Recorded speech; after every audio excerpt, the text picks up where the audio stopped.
Bible verse? If you love me, you'll keep my commandments. John 14:15. Wow, ang galing ng ang galing ng monitor dito sa Dunkin Donut Sige, isa pa kapatid.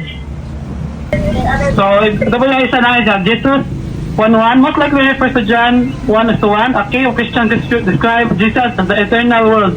He was with God and was the agent of creation. Wow, ang galing!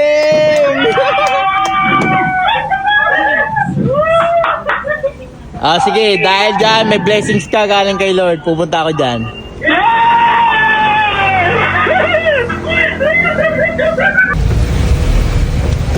Yun, sino yun? Ikaw yun, ikaw? Sige, dahil dyan. Sige, kapatid, isa pa, meron pa akong tanong. Wala yung dalawa, sir. Sige, syempre, nagbabasa ka ng Bible. Yung tanong ko, syempre, alam mo na to. Saan pinanganak si Jesus? Saan? Sana po? Sana... Dili, yung mga specific saan siya ipanganak? Saan lugar siya pinanganak?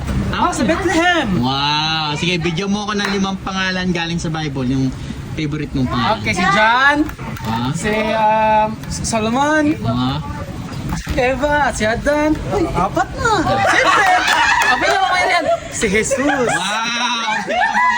Dahil dyan, may blessings ka lang kayo. Sir, thank you! Thank you, sir! Bye, man! Pabibo kayo. Sige, pa-order na ako. Thank you po. Sir, thank you po. Thank you.